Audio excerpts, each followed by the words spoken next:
All righty. Hey there, Knicks fans. How you doing? I got to guess as to the answer to that question. Back to reality. It's your boy Jonathan Macri coming at you with a post-game slash regular edition of the pod. As, of course, the one and only Jeremy Cohen is here joining me after the Knicks lose 114 to 105. That's the wrong final score. My ESPN page didn't update. I blame ESPN. 121 to 108. There we go. Not that really makes a difference. Hi, Jeremy. How are you? Hey, John. I was doing great, doing really well. And then fourth quarter happened, and I'm less great, less well. Less great? Yeah. Less well? Mm-hmm. Yeah. I mean, look, the Knicks did a lot of nice things tonight. I thought they played pretty well for large stretches of the game. I thought through three quarters, if you want to take out some like kind of shoddy 3-point defense. I mean, look, Cavs, if they're going to make shots, they're going to make shots. I didn't think the 3-point defense in the first half was as bad as the Cavs 3-point numbers made it seem like it was, but I mean, it was still not great. And then third quarter, I think, was probably their best quarter of the season. If you're a Knicks fan, I think that might have, considering the competition, they really took it to the Cavs. 9-point lead early in the fourth. I can't say I was sitting here being like, oh, we're definitely going to win this game, but I definitely thought that this was going to come down to the wire, and maybe I was going to be dealing with either euphoria or heartbreak coming on the pod. Was not the case. This one got away from them in large part, and I'll throw it to you with this because, I think tonight's probably going to be a lot of Donovan Mitchell, and I hate to be reductive, basic, boring. Well, I don't know, boring, but whatever. Talking head guy, but they had Donovan Mitchell, and the Knicks didn't. And one of my concerns, as I expressed to you on a few occasions, most recently, I think our crossover pod we did with Locked On Knicks. My concern about this team was, would they be able to score? Given that they really don't have a lot of shooting and all of their main scorers like to operate inside the arc, even with Brunson, the fact that they just don't have the shooting most other teams do. Would they be able to score against the good defenses and defenses that key in on them? And they've faced the two best defenses in the league by the numbers this weekend. And they struggled, and they struggled tonight in the fourth quarter to get points. And the other team had a guy that you can't really defend if he's going to be on his game, and he was on his game tonight. So, yeah, what are your thoughts on this one, Jeremy? Well, you can certainly do a better job defending him if you are a better team defensively, in that if you have better personnel. Again, I didn't think Fournier was particularly good today, but I am with you in that I thought at least with the first quarter, how many threes were just splashed. And then later on, it's the sort of thing where, yes, obviously, schematically, it seems like you would not want to allow that many wide open looks. No, that's something to consider. But with that said, it is a make or miss league. The Cavs hit a ridiculous amount of shots, and a lot of them were from three, and a lot of them were timely, especially in the fourth quarter. So could things have gone better? Of course. I think, it almost reminds me a little bit of last year's Pacers game, the Miles Turner one, where it's just at a certain point, you just hope that they regress to the mean, and they did. The third quarter, they absolutely did, but for whatever reason, it ticked right back up to the fourth. So yeah, Donovan Mitchell is Donovan Mitchell. There's a reason why the Cavs traded what they did to acquire him nights like tonight. But the other thing is the Cavs didn't acquire him specifically for nights like tonight. The Cavs acquired him to be a better team long-term. And I think that's the one thing that I want Knicks fans to keep in mind. Listen, if you love Donovan Mitchell, if you wanted the Knicks to trade more than what it seemed like they offered for Donovan Mitchell, that's your prerogative. For me, the big thing wasn't, oh, wait, maybe the Knicks can, beat a team like the Cavs. They were. I mean, it's more about playoffs. It's more about long-term. Obviously, it helps your floor if you have a player like Donovan Mitchell, but the opportunity costs and everything. So, yeah, it's never as simple as it is made out to be. And the Donovan Mitchell discussion wasn't simple in the moment. It's not simple to look back on now, even though he looked like an MVP candidate tonight. And I'd be curious if he actually is injects himself into the MVP race this year. Obviously, the Cavs would have to do We have to play very well to do that. Yeah, no, I think all of that was well said. The Knicks definitely they have to clean some stuff up in terms of how they're defending their threes right now, because there's just a little bit like the thing with them is it is acknowledged that teams are going to get threes because of their commitment to, no shots at the rim at all costs, and they could survive that way. But you have to be pretty perfect, which is why Tibbs thinks that he can have a team that plays essentially perfect, in that scheme, because he demands nothing less. But it's, I don't know, you want to say it's early, you want to say they're just a little rusty, a little sloppy, whatever you want to say. But yeah, that was an issue. Yeah, I don't really know what else to say about this one. I thought several Knicks had good games. I don't know that anybody had a great game. Hartenstein's numbers were really good. He made an impact. Mitchell Robinson, now for the second game in a row, has kind of struggled. I thought Mitch got off to a really nice start this season. The last two games, not so much, against some pretty tough opponents. He's had now, actually, I should even take it a step back. Against the three opponents who you would think that would cause him issues: Steven Adams and the Grizzlies, Giannis and the Bucks, and then the couple of monsters he faced tonight. He just didn't live up to the task, and you would have liked to see him maybe show up in at least one of those games and be like, hey, I could play with the big boys too. He didn't do that. But Hartenstein was nice. I thought Randle, for the most part, was good. I know his numbers were not good. He finished 5 for 13. He had some not great moments in the fourth quarter, but by and large, I was happy. I don't know if we're grading on a curve with Randle at this point. Like, for me to sit here and be like, I don't know. Are we? Well, I mean, the team as a whole with free throw shooting was pretty lackluster. Randle going 5 of 10 definitely didn't help. Not great. But yeah, no, I think we are still grading on a curve with Randle. Given how bad it was last year. Yeah, exactly. Better, Obi, great. Yeah. Obi, great first half, terrible second half performance. I thought if you want to pinpoint one spot where they lost the game, I think you could point to the beginning of the fourth quarter, because the Cavs were bricking everything for the first 2.5 minutes. The Knicks had some nice opportunities. They didn't capitalize. There was a time there where they could push the lead to 15 points. Again, would they have won the game? I don't know. But I think if they had pushed the lead to 15, we would have at least gotten some, a couple of crunch time possessions that mattered. I don't know that we need to say much else about anybody. I mean, we haven't brought up RJ Barrett. RJ Barrett had a nice game. It's fine. I'll say this about RJ. I found a stat that was kind of intriguing for me. So RJ is a slow starter, especially, more specifically from beyond the 3-point line, but in general, absolutely. So listen to this, John. Through the first 5 games of RJ's last 3 seasons, starting with the earliest one of 2020, he was 3 of 24 from 3. It's 12.5%. Okay. 7 of 26 from 3, 26.9%. And this year, entering today, 4 of 28 from 3. That's 14.3%. That's all through each season, first 5 games. And that's even with that crazy Pacers game to start. What was that, second year? Yeah. Yeah. Now, RJ Barrett in his 6th game in the 2020-2021 season, 4 of 5. The season after that, 6 of 8. The season after that, from 3, you're talking from 3 specifically. So it seems like he starts to heat up. Game 3 out of the last 4 years and 3 years running in the 6th game. Does it carry over? We'll see. And there's a point where he gets consistent enough where then he gets hot. So I'm hoping that is the case. But while we're on the topic of RJ, I just found it fascinating that it seems like he needs those 5 games to really get it out of his system.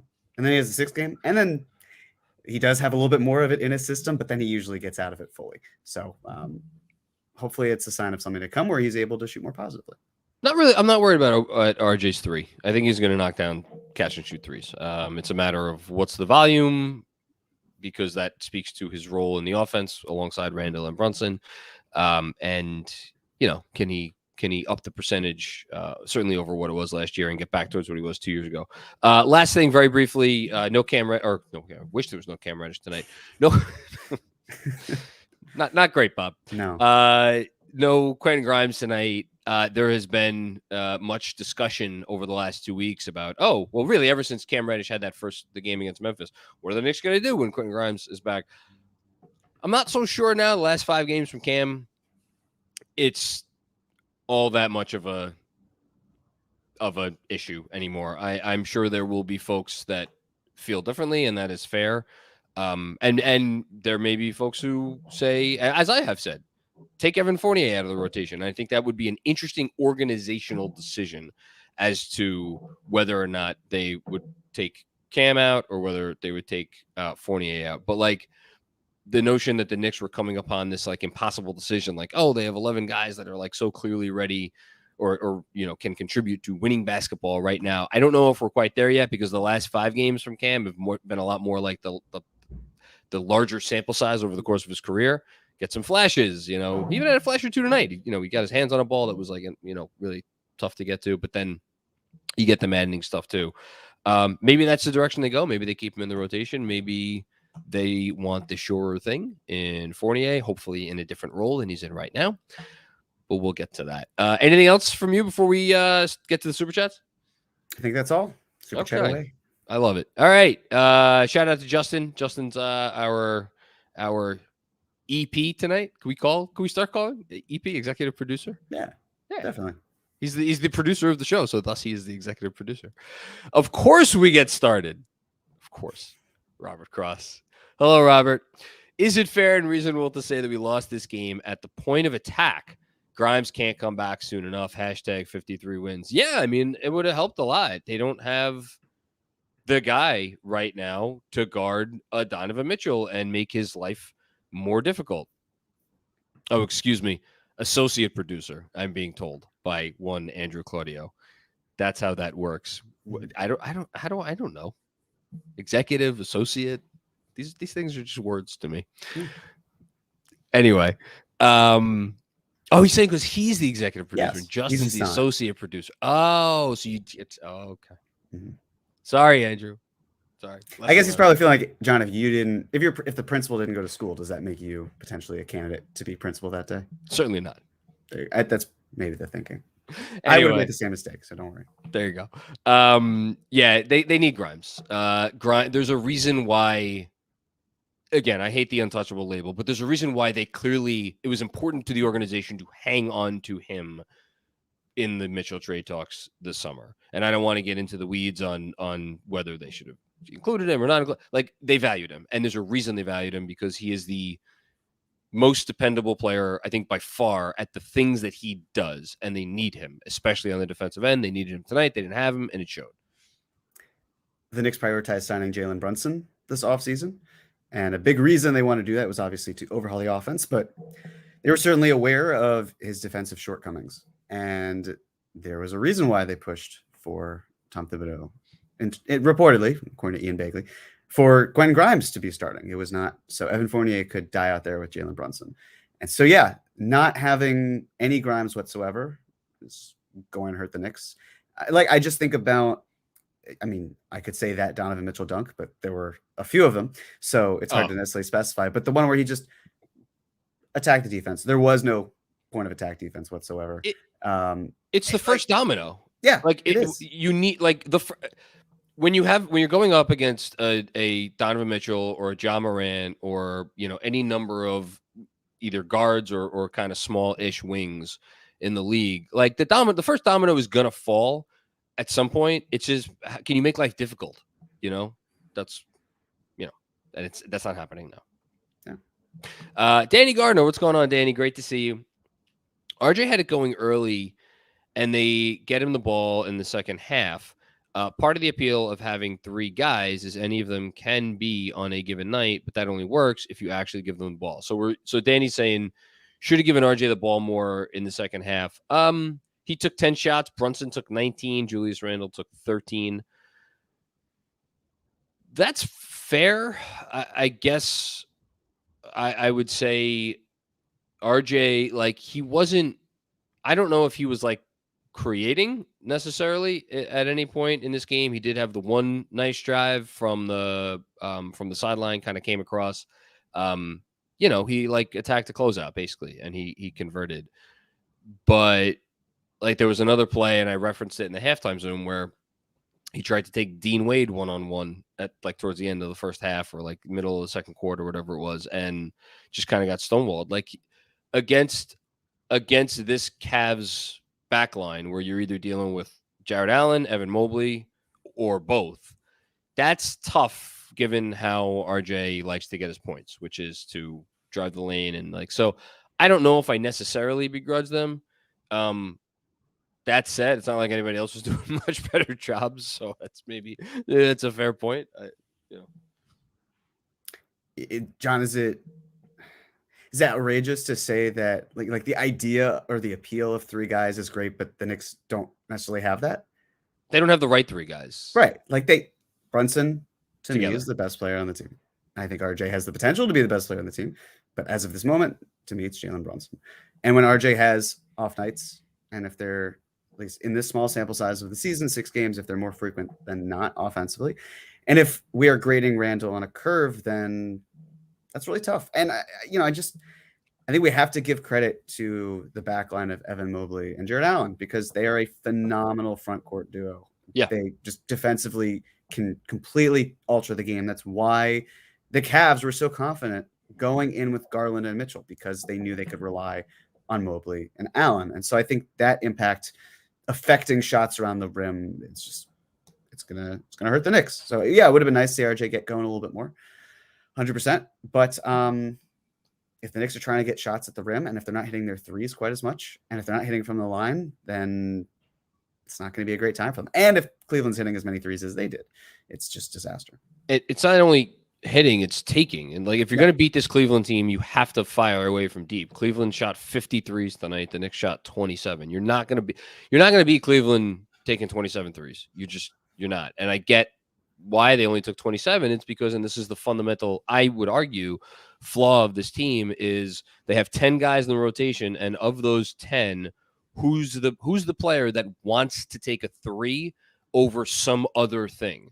Evan Fournier, for one, Quentin Grimes, who's not playing right now, and maybe Emmanuel Quickley, although I think he likes to get into the teeth of the defense and work that floater. So like 2.5 of their 10 rotation players, one of whom is not playing right now, prefer to shoot threes. That's going to be a tough formula against a team like the Cavs and against a team like the Bucks, and we saw that. Good stuff, Danny. Anthony Sixto, what's going on, Anthony? Great game for 3 quarters. Then the floor dropped out with the second unit fumbling the fourth. Tough to beat a team making 23 threes, 100%, unless you're going to make something somewhat close to that, Tired legs got the best of our free throws and defense in the end. Yeah, I mean, maybe this is a good time to transition to just a big picture thought. They're 3-3 after the first 6 games. Congratulations, by the way. Thank you. I hate that I have to say that. Listen, 3-1 was not a bad pick. I just didn't like it, so I took 2. I'm feeling okay about it for like half a second. That was the problem. Yeah. Yeah. Good job by you predicting that. I mean, we can't really complain with where the Knicks are after 6 games. I think it's chalk for the most part. It is chalk, yeah. And I think we'd be in a very different position if the Knicks did not come back against the Hornets. If we're looking at a team that's 2-4 and now has lost 3 games in a row, one of them being to a team that didn't have LaMelo Ball or Terry Rozier, and Dennis Smith Jr. is the one kind of carving you up a little bit, hitting those mid-range shots. So, but we're not in that position. We don't have to do that. I think 3-3 is fine. And we knew going into this that the schedule is kind of after this point, I guess including this too, but more so what's to come is going to be a little bit more daunting. So I think it's just a big picture thing to keep in mind as all of this continues, because it's possible. It's very possible the Knicks find themselves under 500 over the next few weeks. And it just could be that there are teams that have superstars and star talent, and there's the Knicks, and they're working on it. 3 real quick thoughts. One, I watched a good portion of the Hornets-Warriors game from last night, and that Hornets team is legit. I mean, again, I don't know if they're good, but they beat the Warriors. The Warriors didn't lose that game. Hornets won that game. So I don't, that Warriors win, or excuse me, that Hornets win was a real win. That's number 1. 2, I don't have to tell anybody. Take a look around the league at some of the stuff that's going on with some teams. Knicks, being 3-3, could feel just fine about that. That being said, my third point, I'll make this brief. For those among us who maybe were flirting with the idea, hey, could this team win 43, 44, 45? games or more, you would have liked to see them pull out either the Memphis game or the Cavs game. Those are like those are the games they're going to have to win if they want to get past that, like, to me, in like a more reasonable 38 to like 41 win range and get up into that, like, hey, we may actually be able to compete for the 6th seed. They didn't. Doesn't mean they won't do it all year, but those are the games. Anyway, Ryan Huang, what's going on, Ryan? Well, I'm depressed. Oh, don't be depressed. I was hesitant in July, but I'd do RJ, Quentin Grimes, Evan Fournier, and 2 firsts, plus 1 protected first for Mitchell in a heartbeat right now. Him and Jalen Brunson would be sick. Wow. That you want to take it? Listen, Ryan, I respect it, but that's a lot. That's like the Knicks saying our 2 youngest players, you only get one of them. We're going to give both of them and unprotected first and a protected first. Less caring about the protected first, more caring about the unprotected first. That's a lot. I think him and Jalen Brunson, yeah, it'd be cool. But then it goes back to, well, what's the game plan after that? What are you doing? And it's tough. It's really tough to dig yourself out of that. Yes, this is a stars league. I'm sure the Knicks could find ways to replace players around the margins. That's a lot. Mitchell looked really good, but again, it's because he's in the situation that is really ideal for him, much more so than the Knicks. And if Donovan Mitchell weren't from New York, yeah, he's a star. We'd want him here, but he wouldn't fit as cohesively with the team as he might with a team like Cleveland. So again, hear what you're saying. Stars League, he's an important player. I'd push back on that. I wanted Donovan Mitchell very badly, as I went on the record several times, and I wrote a whole 2-part newsletter about how the notion of trading RJ Barrett for Donovan Mitchell is not ridiculous and should not be viewed as ridiculous and should absolutely be approached, with the caveat being if it lessened the total cost. At the end of the day, which is what I believe the Knicks always intended on doing. I think that's what they wanted to do from day one. Use RJ as like, okay, we're giving you the big thing and you're not getting the big thing from anywhere else. So that's why we're going to get him. And we're going to draw that. That's the line in the sand. They did not anticipate a Cleveland Cavaliers lying out there. Well, they were wrong. And now he's there. All that being said, for me, it comes down to the picks and, again, unprotected picks, and in conjunction with a trade that would have left the Knicks without a single surefire rotation NBA wing in a league where teams hoard wings like they are the most valuable resource available, because they are.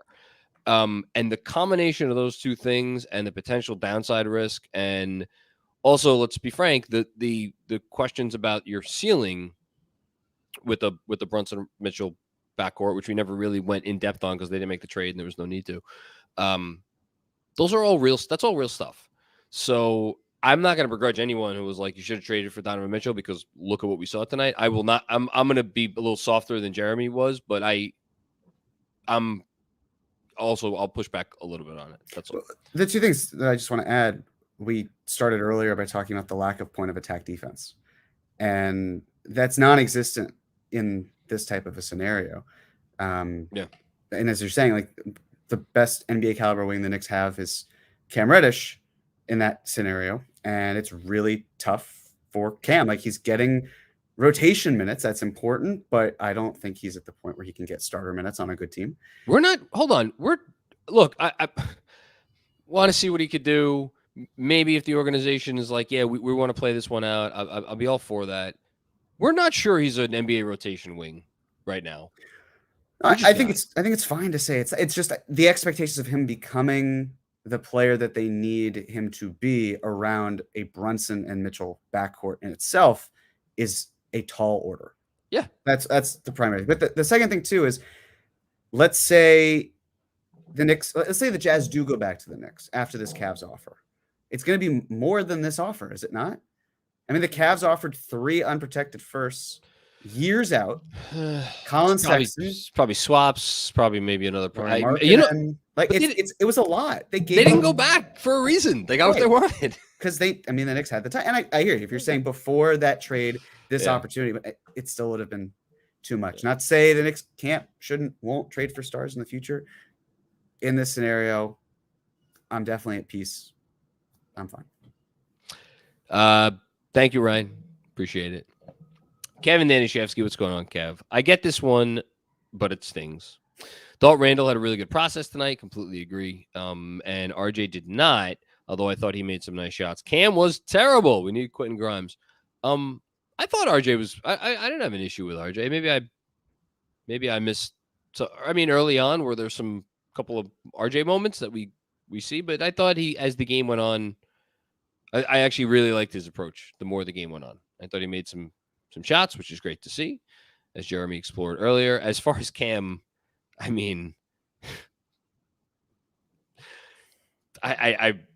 when he's bad, he's bad.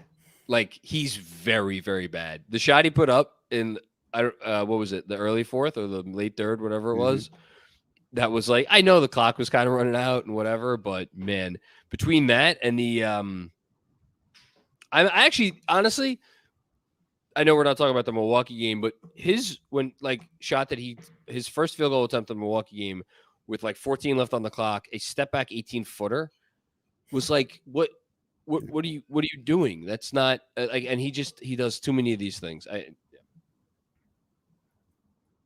It often feels like it doesn't play within the rhythm of the game, and you like the creation aspect, but sometimes it's a little too much. So I'm with you. I also was fine with RJ. I didn't think he did anything egregious tonight. I didn't think he was particularly bad. I thought he was fine, efficient. Yeah, it's a fine performance. Drew P. You can't have one on-ball defender starting. You need Quentin Grimes. I am going to go ahead and say we don't have any on-ball defenders starting right now.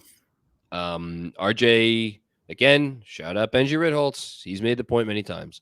RJ's best role on a good defense is as more of a help guy, as the guy who's not guarding the other team's best player, but someone who could kind of, get in passing lanes. And, it's a lot like Quickly, although I think Quickly might be even closer to – Quickly might be their best on-ball defender right now without Grimes. I was just going to say, I feel like if there is a coaching or a rotation change that happens in the next however long until Grimes comes back, for me, it would be switching Quickly and Fournier. He deserves it. I know he didn't shoot well tonight, but he only played 19 minutes too. And I get Fournier was like hitting threes, and that matters, especially what we talked about earlier. Like they got to hit threes, the whole thing. Fournier was firing away. He hit 3 of 5 from deep. That matters. I don't want to poo-poo that. That matters. But I'm with you. It's the other stuff with Fournier. Like if you're looking at the box score and you're like, oh, well, Fournier had a game. Yeah, he hit some shots, but you got to watch the game too. Yeah, and it just wasn't good. In fairness, again, he had a couple nice defensive possessions against Donovan Mitchell. He stole one ball and he drew an offensive foul. Like, he'll do that stuff occasionally, but the larger picture, it's not great. Thanks, Drew. Forgotten NYC, what's going on? In terms of Donovan, what makes Rose, I'm assuming we mean Leon Rose, thinks he has a few more years to wait for another star? Has he gotten an assurance from Dolan he won't get fired? Let me answer it like this. I sure as hell hope Leon Rose did not say yes or no to this deal based on what he thinks his leash is. I think he approached it as in, this is not the best deal for my franchise, and or I believe that this negotiation will end in my favor based on everything that I know. And whether you believe it was the latter and he just got it wrong, or whether it was the former and he just was like, this is too much for me to pay. Like, either way, those two things don't have to do with his job security. It's that. And I think it's just, he's been in charge for 2 years. This is his third season. So, and as we've talked about, if there is something that's going to happen, it's going to be a coaching change first, and then he will have the ability to pick another coach. And by the time you do all of this, you're talking about at least 3.5 seasons. That's, this deadline, this summer, and the next deadline. So I don't think it was so much of an assurance or whatnot. It's more that he knows he has the ability to be comfortable. He knows he doesn't have to make the rash decision to satisfy James Dolan, because it seems from indications that Dolan's fine with where the trajectory is. He likes RJ. He likes where the young team. I mean, there's something to sell here, right? And I think the Knicks were able to sell the idea of, we got Jalen Brunson, who is a far better point guard than what we had to deal with last year, and he is just, even without comparison, he's just a legitimately good starting point guard. And good player. We're going to be a better team, and we'll go from there. And when the right move that we want, that fits with what we're doing, works out, then we'll certainly pursue it, and hopefully we'll get that player. I think that's just really how it went. Well said. Thanks for the comment contribution. Robert Cross, first time, long time, John. How did you like RJ's calories tonight? The Randle RJ pairing does not work. Never has, never will. Hashtag 53 wins. I thought, again, I think RJ had a nice game. I think his baskets were meaningful. I think he played the role of an ancillary player well tonight. I actually think tonight, on the best version of the Knicks eventually, like, this is exactly the sort of game that you're going to get from RJ and be like, very good. He was, 6 of 10, and he ended up with 15 points? Yeah, 6 of 10, 15 points, 3 of 4 from deep. So he's obviously not always going to shoot 75% from 3, but in terms of, like, he's not trying to dominate the ball. Maybe take a few of those other attempts and instead, convert them to attempts beyond the arc. Like, but this is like the outline of the guy who I think the Knicks envision, if they do indeed envision keeping him long-term as opposed to using him as trade bait, playing. And I completely agree with you. It's not with Julius Randle as the other guy between him and Brunson. It's with someone that is far better and more conducive to everybody's skill sets than Julius Randle. So I'm not gonna push back on that really. Yeah, I won't add much. I think you covered it pretty well. Yeah. Thank you, Robert, as always. True Story Jay, what's going on? I think this might be True Story Jay's first super chat this year. If there was another one, I forget it, but welcome back. Don't with the Spider mess. Ainge was never trading him here unless he completely robbed and crippled us. Stop crying, people. I mean, look, nobody knows for sure, right? Nobody knows for sure. Maybe he was never trading him here. I personally do not agree with that statement. I think Danny Ainge was going to make the best trade for his team, and I think he knew that he could push the Knicks further. And if there was no Cleveland Cavaliers, if they didn't exist, they were not a franchise, and there was no Cavs trade out there, do I think the Knicks eventually, before training camp started, would have relented and given Ainge what he wanted, which was RJ Grimes, 2 firsts. I think he would have. And Jeremy, I'm not sure you disagree with that, but maybe, I don't know, maybe you do, maybe you don't. Well, I'd just say in terms of the deal, I think Ainge cares more about what the return is than where the player is traded. Yeah. I think there's certain circumstances, like if we're talking about Miami and there's clearly an animosity between him and Riley, do I think that might work out? I don't know, but I don't necessarily think so. Like he traded Rudy Gobert to a division rival in the Minnesota Timberwolves because it was seemingly the best deal that anyone was going to offer. And he took it gleefully. So I think it's less about that. I think it's more, as you're saying, John, he kept trying to push New York further and further to the point where the Knicks said, no, we're going to offer you this. And this is with RJ. And if you don't, we're going to extend him, and it's going to make the trade a lot more complicated. And Danny Ainge called their bluff. The Knicks signed RJ Barrett. And then from there, the trade went down. That's really 2 days later. That's all she wrote. Yeah. But again, everybody's fair to think what they want. Jesse Cook, what's going on, Jesse? This is why we cannot hesitate the next time a player of Spider's caliber becomes available. Look, it's at some point, the availability. It's not the cost. It's the cost, it's the fit, it's everything. It's everything. It like when you're trading for a superstar player, and yes, Donovan Mitchell is a superstar, and there will be other superstars available. It's a whole conversation. And it's like the Knicks are in an unfortunate position that they don't have one of these guys, and they need one of these guys, and they don't seem intent on tanking to try to get one of these guys. So it's like this is the bed Leon Rose has made. He knows that. it's up to him to sleep in it, which. Yeah. I mean, there are three avenues that we always talk about. Yeah. If they're not going to try to build through the draft by finding a star, if free agency is not going to provide one, there's one left. It's a trade. Yeah. That's it. We'll keep our fingers crossed. Emil Beaumonsor. Hey, Macri, been a while. Yeah, it's another one of our frequent super chatters. Good to see you, Emil. Thought we should have won, but the bench zapped all our momentum. Cam and Obi should have put a Cavs jersey on tonight. It's not fair. I thought Obi played a really good first half. Mm-hmm. Obi played a really nice first half. He ended up only making 1 3, but he had that really nice pump fake and drive move in the first half there. It was just beautiful. Again, everybody, we talk about our young players. I know he's not young age-wise, but he is still a third-year player in the league. That matters. Again, that's why I brought up like grading Randle on a curve. If we're gonna every time Randle seems to be approaching the game nicely, we all stand up and give a nice golf clap or whatever. Like Obi's allowed to have bad half because but I know we're so spoiled because it seems like he never does anything wrong. But yeah. Good stuff. Yeah. Agreed. Matt Smith, what's going on, Matt? Thank you for the contribution. At least we can all look forward to Wednesday when Trey comes to town and scores 40. Ye of little faith. I'm scared to think of what Donovan Mitchell does when he comes to MSG. I mean, I hope he got his revenge game out of his system with this one. I don't know. As for Atlanta, you know what? I'll be curious to see how the Knicks offense does against Atlanta. I'm sure Trae Young will get his, and that's fine. But I want to see how the Knicks do against an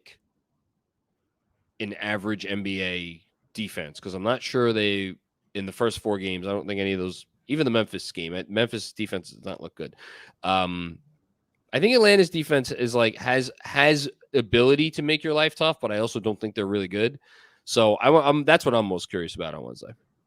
Atlanta's record's a little inflated because they've played some pretty inferior teams. Yeah, I am worried about the fact that Donovan Mitchell is going to come to New York and all of his friends and family will be in attendance, and that will be his new revenge game. He's crossed one of them off, but we'll wait until we get there. Yes, I do agree in terms of how the Knicks offense will look, just because defensively it's almost like hope and pray for a lot of it. It almost feels like from a heliocentric offensive standpoint with what Luka, a lot of teams saying Luka's going to get his, so let Luka get his, but let's shut off a lot of the other players and then we can focus, hopefully the other way around. And with the Hawks, they're certainly better offensively now that I don't know if you can quite do that to that same level, even though Luka's obviously a better offensive player. But even still, yeah, it's I really hope Quentin Grimes can return for that game because that would be nice. You read my mind. Also, I tweeted, I think Friday morning, that with the league's 2 best defenses on the next 2 opponents, at the time the Knicks were ranked 5th in offense. I said I would be very impressed if they are still in the top 12 in offense after these 2 games. And you want to know what they're ranked? 12th right now. NBA page just updated. All right. Thanks for the comment, Matt. TK, not too mad. The Cavs just had one of those games. Still not moved by Donovan Mitchell. He could have dropped 70. Still not worth 3 unprotected picks. Well, that was a different sort of deal. Again, I'll always wonder how those negotiations went down. I actually agree. I don't think I would not have been comfortable giving up 3 unprotected picks for Donovan Mitchell. For this team? Yeah, I don't think so. Wouldn't have made sense.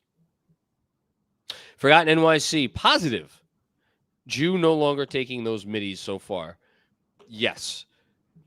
No more long mid-rangers, or very few long mid-rangers. He has been driving a lot. He has been making some nice passes.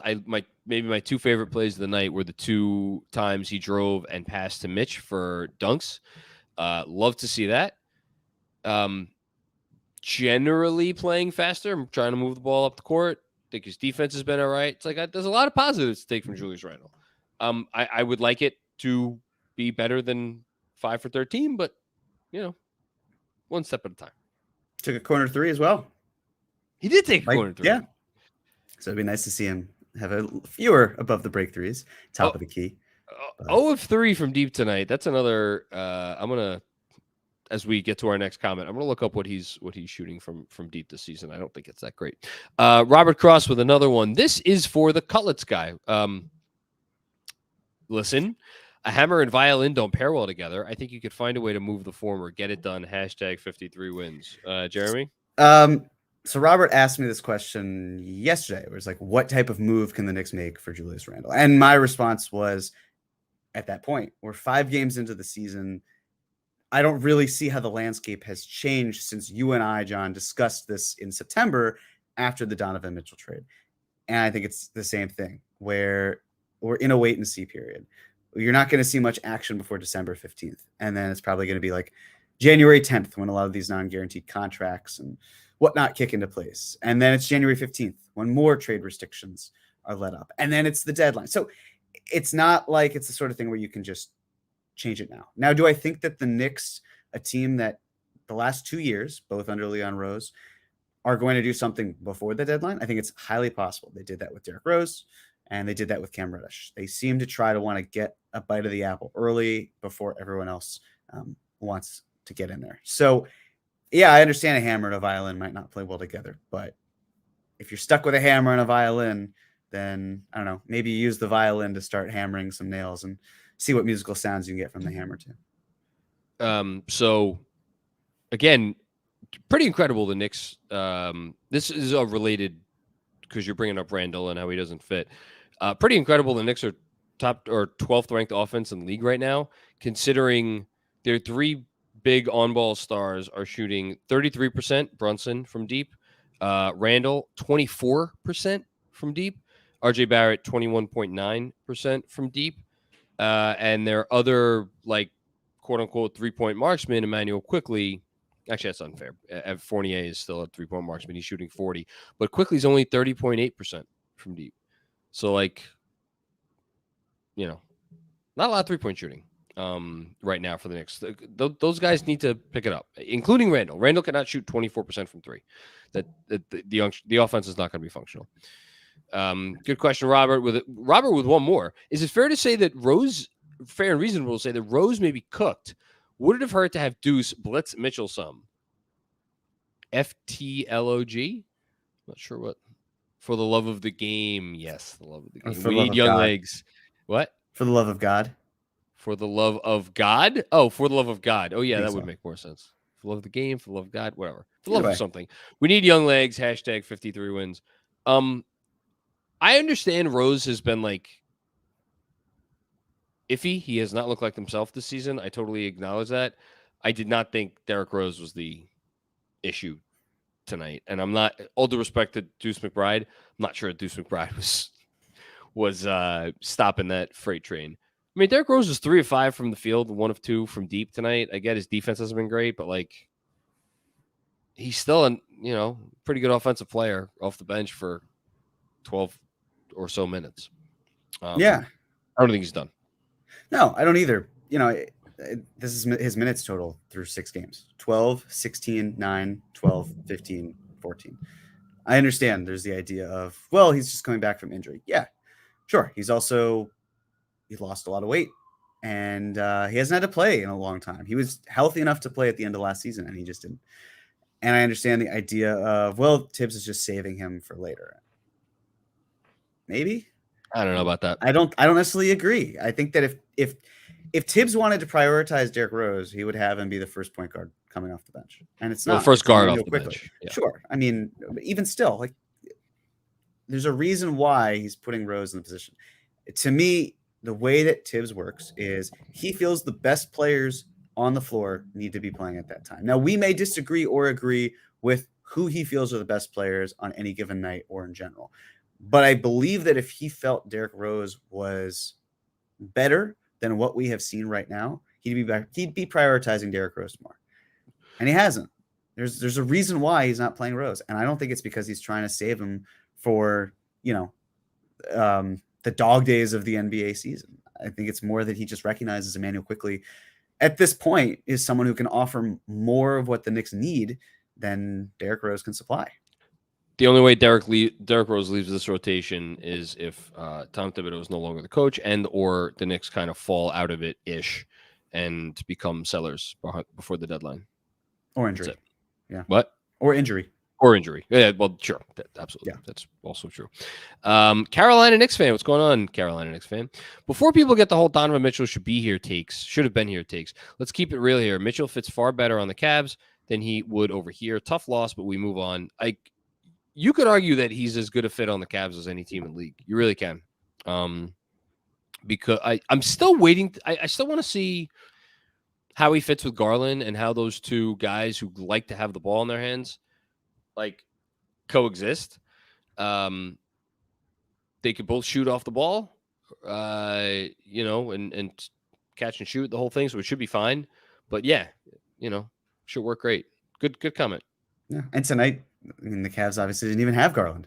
So they were missing 25% of their big four. So, that could have been a different story, obviously, for them. But I'm with you. I agree. And the other thing is, if they really wanted to, because Mitchell is likely going to be a better player than Garland. Garland, sky's the limit for him, certainly. But if you're the Cavs, you also do have the ability to, I'm not suggesting it, I'm not advising it, I'm just putting out there. If you needed to make a change, you could theoretically flip Garland for, a 2 or a 3 that can help you more. They're obviously going to want to play it out as having Garland and Mitchell, and I think they should. Obviously, they have a timeline with Mitchell right now, which is until the 2025 season ends. There is the risk of him leaving, but at the same time, it's just, there still is the ability where you've traded all of this for a really good offensive player. If you need to kind of diversify your lineup a little bit more when that time comes, I'm talking 2, it could even be 3 years from now. I don't know, but it's an option that you have. It's just not an option that you would want to use at this moment. Or I'll say this though, really, because he can be. He can be traded, but he wouldn't be either way. With the starts that Miami, Philly, and Miami and Philly have had. If you told me Cleveland was going to be hosting a playoff series this year, I would not be surprised in the least. I know it's early, but Matt Smith with another one. Thanks, Matt. Final thought, and I know it's all perspective, but all 3 losses were to teams missing an all-star player. We got a long way to go, folks. Who was Memphis was missing? Jaren Jackson Jr. Yeah, he's not quite there yet. I know he was in strong consideration for the Defensive Player of the Year last year. Dillon Brooks, though, also, between Jaren Jackson Jr. and Dillon Brooks, you want to say that those two guys together, to combine, make an all-star player. I don't know, maybe. Yeah, it's fair. This goes back to my larger thoughts on this team this season, which is that they could be a better team. They could be a pretty good team, and just because the talent around the league is so high, we're seeing it. We're seeing it around the league, and it's not even with and the crazy thing is the teams that are supposed to be bad. I have San Antonio, Minnesota on my TV screen as we're recording this. San Antonio's up 102-94 with 3 minutes to go in the fourth quarter. And you look at just go look at the scoreboard from yesterday's games. It's crazy, some of the stuff that's going on. So it's a hard league. It's a hard league. You take the wins where you can get them. Look at the Hornets. They were missing LaMelo. Yeah. But you have to win. And obviously the Knicks are missing their all-star player in Quentin Grimes. So I like that. Really serious for a second. Key Hooper, then. What's going on? Never seen a more auto shot than iHeart's floater. Yes, we love Emmanuel. We love Isaiah Hartenstein. I think he's been good this season. He's been good. Yeah, love him. Yeah, great pick. TK, what's going on, TK? I still don't like Randle. That being said, I wonder what this team looks like with a 3-and-D type of 4. PJ Washington or Kleber type. Any info on Grimes? I'm truly curious what he looks like now that we need him, or now we need him. No, we don't know anything on Grimes other than what you know, which is that he's missed 6 games and allegedly with a sore foot. Would not shock me if he came back for the Hawks game. Two days off. I'm not expecting it. It wouldn't shock me. As for like replacing Julius with a more like, I don't know that I'd call PJ Washington a 3-and-D type player. Both of those guys are actually like, those are like stretch fives. I think more you're looking for like Cam Johnson, replace Julius with like a Cam Johnson type. What do the Knicks look like? I think it's interesting because that would slot RJ into the second banana role on the offense, whereas right now it seems like he's more the third banana. And I could see if this team traded Julius Randle for like, again, a Cam Johnson type, it would actually not shock me if RJ's usage went back close to 30. I could see that if especially if that dude was a real good shooter. Yeah. I don't think it's necessarily that RJ chooses, and nor am I suggesting you're saying that, to be more the third banana here, but it'd be, there's only one basketball, but at the same time, the Knicks need RJ to be more than that because they're not necessarily paying him to be a third banana next year. And I know this is this season. And it's fine, but you'd like to see that next step 100%. Yes. I don't think, with the type of play, like a Cam Johnson, as you're saying, he would slot in nicely, alleviate a lot of the spacing concerns. And I mean, with the way the cap is, obviously, as you've talked about ad nauseum, going with the way the cap is going up, he is making third banana money. Maybe not next year, but like the year after, certainly. And like, I just meant on this team specifically with how his salary matches up with Julius's. But he's financially, it's not really a concern to me. Yeah. Thanks, TK. Appreciate it. Guy Huber then with one more. We need the truth about the Grimes injury. I don't know if there is a truth. I mean, maybe there'll be something reported. Nobody's heard anything. Cam looks like a star and then a toddler from play to play. Get Evan off his team and Rose looks off. Rose does look a little off. Cam, I'm not. He had a 15-minute stretch in Memphis where he looked like a star-ish player, and he's had 3 or 4 other plays this year, 5 other plays, 6 other plays. I don't know if maybe I'm being too high now. Where you could be like, oh wow, look at that dude. As for Fournier, don't expect a trade until, I don't know, Jeremy, a while. Yeah, January. I think January. February. Yeah, there's no if you're another team, you're basically like, okay, well, if you're eager to move him, then we're gonna charge you. If you're the Knicks, why are you doing it? Obviously, it's a sort of thing where you can mitigate any potential concern that you have with Fournier in-house before you have to hurt yourself by sending him out. But that's on the Knicks as an organization and Tom Thibodeau as he structures this team from the playing minute standpoint for him to be in charge of. I don't think there was any universe where the Knicks attach a pick just to dump Evan Fournier. It's not going to happen. There's no reason to do it. No. Thanks, Guy Huber. Nicholas Roberts, if Mitchell wins MVP and RJ isn't an all-star, well, I don't think RJ Barrett's going to be an all-star this year. Start there. If Mitchell wins MVP, I mean, and this might just be general, not so much this year. Like in the sense of the trade, like if they didn't not move RJ, I think there's definitely a chance that RJ is never an all-star on this contract. Do I think Mitchell will win MVP? I think if he ever does win MVP, I think it's going to be this year because I think there'll be like a narrative. Because I think that the narrative. It's actually not that.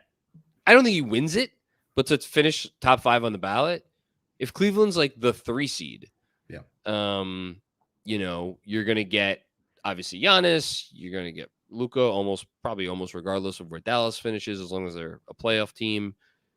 You probably get Curry. Like it's going to be tough for him to finish top 5. But I think it's certainly possible he finishes top 5 MVP. That wouldn't shock me. Yeah, I think he'll get close to that, but he's not going to win an MVP award. You have to be such a higher caliber player, and that's not where he's at. He's very good, 100%, and I think him being on a good team will only help his case because the MVP award, they love players who have top 4 seeds. I think Russ was really the only time in recent years where they've been last year, and that was like, oh well, you got injuries, and Yes. with Russ, it was, oh, you lost KD. So usually it would have to be more than that. So I agree. CT Pittman, what's going on, CT? Why does it seem that every team sets harder screens than the Knicks? And the last question is, why does every team get wide open threes versus the Knicks? Cy, a curious fan. Look, last season's 3-point defense, for as horrendous as it seemed, their 3-point defense was not bad. It was the final numbers were okay, and their overall defense was pretty good. I think, again, the defense was not crisp tonight. And I think there's some, like, Benji's been all over this about, specifically with RJ and Julius, like the decision, are we going to switch it, or are we going to not switch it? Like, there's some stuff they got to clean up. But the reason you get nights like this, because this is Thibodeau's scheme. He's like nothing at the rim, and you just got to be perfect on the perimeter. You got to make the extra effort, and you got to be flying at guys. You got to be flying at guys, and they did not do a good enough job of that tonight. The screens thing is like, I hate to say it, a lot of that's Mitch. It's the one part of his game that is still just like, man, it can be very frustrating. Yeah. And this is subject to change, but for what it's worth, I mean, in terms of defensive shooting accuracy against the Knicks defense, the Knicks are 8th. Yeah. In terms of, percentage. So, like, it's a pretty proven formula that has continued to work. They just you do have to execute it pretty perfectly, and they did not do that tonight. Yeah. But it's a good question, and I definitely get the frustration. That's for sure. Couple more, and then we'll do a little quick interlude to give out some game balls for the week and detentions. Stevens Guillaume. Grimes was severely missed this game. Beat the Cavs in every offensive stat but threes. Poor coaching and defense killed us. I don't know what you wanted Tom Thibodeau to do tonight. I don't think the Knicks executed as well as they should have. I thought their coaching looked pretty good when they were up by 9 in the beginning of the fourth quarter, and then the team completely fell apart, and the star on the other side of the court decided to take over the game. But yeah, we definitely missed Grimes, that's for sure. Yeah. And then there's the emojis there. I don't know if you see. French flag, rocket ship, LA. Oh, okay. Yeah, I don't know if we're getting the Fournier to the Lakers trade anytime soon. Yeah, I don't know how just mathematically that would work out where they would do it. No, it really wouldn't. Sure. It'd have to involve other guys. It would be like a 4-team trade. Well, no, it could be a 2-team trade. It's just that you'd have to send out. Yes, but realistically, right? Realistically, exactly. Could I see the Knicks, or I could see the Knicks getting in on a larger Russ trade, where they essentially dump Fournier for nothing. Yeah, I mean, it would have to involve one of the cap space teams being the home for Russ, and like maybe like Hield goes, but like Turner doesn't, or something. Like, I don't know. I'm not sure what would have to happen, but there's a world where it could happen. Yep, agreed. Yeah. Thanks, Stevens. Busy. Was Fournier bad on defense tonight? I mean, he was Evan Fournier on defense tonight. He had some nice moments, but he also had some moments that were not great. He didn't seem that bad to me. I think the reason why the Knicks lost tonight was out of their control. # top end talent. Yeah, I mean, what would the Knicks have had to do tonight to win the game? Make more shots, make more threes. They made 10 threes against a team that made 22, and Donovan Mitchell took over. Yeah, not sure. And they still hit 37% from 3. The Knicks. Yeah, I mean, which is not great, not terrible, but they didn't take that many. 27 threes, again, against any team in the NBA in 2022 is not a lot. Against this team, with the way you have to beat them, it's really not a lot. They just didn't want to fire away. I'll be curious what Tibbs says after the game in terms of like if he thinks that they should have shot more threes. Good comment, Busy. Greg Film Stuff. Maybe this will be the last one before we give out game balls and detentions. Is it fair to want more out of IG? I'm wondering if he means Emmanuel Quickly. Is the G next to the Q on the keyboard? Do we have another player? Well, G is next to the H, which should be Isaiah Hartenstein, if that's the case. But Okay. Well, let's read the rest of the comment. Maybe it'll reveal. I think his offense is crucial to this team. And a night like tonight, the Knicks could have used 20 from him, and he has a green light. We need IQ to beat Clarkson. Yeah, you definitely meant IQ. Yeah. Is it fair to want more from him? I think, again, I quoted his 3-point number before. Overall this season, Emmanuel quickly in 22 minutes a game, so a little less than half the game, is taking a little over 8 field goal attempts, shooting 36% from the field and 30% from deep. Getting to the line 2 times per game, which is a drop off from last year. The assist number is nice. 4 assists in 22 minutes a game is a nice number from him. So it seems like he's more focusing on that aspect of his game. And I wonder, is that taking away from his offense or the scoring part of his offense? I don't know. I'm happy. I'm like, yeah, they need more from him. I'm not ringing the alarm bells just yet. Yeah, and I think the other thing, Clarkson's an excellent offensive player. I mean, we're talking about someone who was the 6th Man of the Year award not too long ago. But to me, Quick does so much more on the defensive end. Yep. That it's like, yeah, offensively, you certainly want him to take more control. I mean, it'd be great to have someone like Clarkson, but because of what he's able to do on the other end, that's where, like, yeah, he might not be scoring 20, but he's saving more points than Clarkson is. And to be clear, Clarkson as a shot maker is like, that dude might be one of the best, I don't know, 50 shot makers in the league. Even that might even be putting, like, I watched the end of the game, Utah versus New Orleans earlier this year, that Utah pulled out in overtime, and like the offense in the overtime was just Clarkson. It was just Clarkson ISOs, and like it didn't always work out great, but like you could like that could be an offense in overtime, and you give yourself a chance to win because they won. You know, he's a really special offensive player. All right. We're going to take very, very, very brief minute or two to give out game balls and detentions for the week. You won the week, so you get to give out the first game ball. I have a feeling I know where you're going, but do what you got to do. Yeah, you know, he didn't have the best back end of the week, but I'm going to go with Jalen Brunson again, just naturally. Yeah, I first game I was able to go do this season was the Hornets game. Had a blast, and I can't really remember the last time hit that above the break 3 he hit that elicited such an eruption from the crowd, like got people that excited. I know it's happened certainly last season, but the stakes were different because it didn't feel like the Knicks, their backs were against the wall and all of that. So no, just a phenomenal night from him. Just really lovely to see what he was able to do.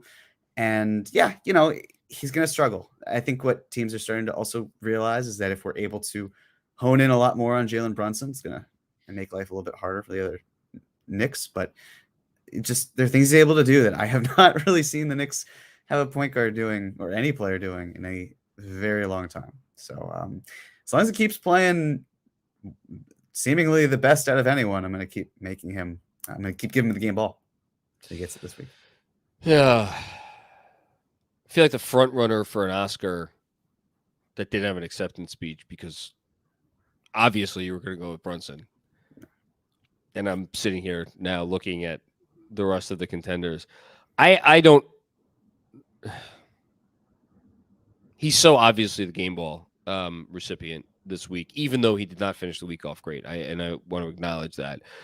God. You know what? I'm going to give it to Obi. I know Obi didn't have a great second half performance tonight. And those were probably his worst 5 minutes of the season. But I think all in all this year, Obi has, like, I think there was some modicum of pressure coming into the season on him, because there was a lot of excitement about him being a guy that should get playing time, more playing time. Not necessarily over Julius Randle, but just more playing time. And Randle came out this year and he's played well. It would have been really easy for Obi to kind of shirk back and let that overwhelm him. And in the 4 games he's played this week, or in the 4 games he played this week, in 15 minutes a night, he's averaged just under 10 points, 3.5 rebounds, 1.3 assists, and the shooting numbers on 3.3 threes per game. And again, this is in under 15 minutes a game. He's shooting 3.3. So per 36, that's like 8. Shooting 8 threes per 36, roughly. 53.8%. He's draining the threes, and 57.7% overall.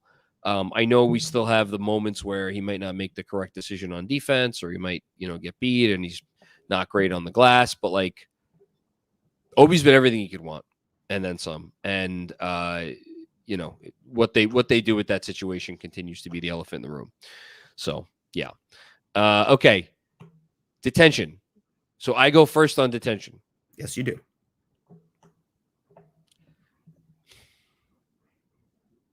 Do you think there's an obvious detention candidate? I think there's one who's the front runner, and I think there's another who comes to mind. Okay. I'm gonna I'll be a man of the people.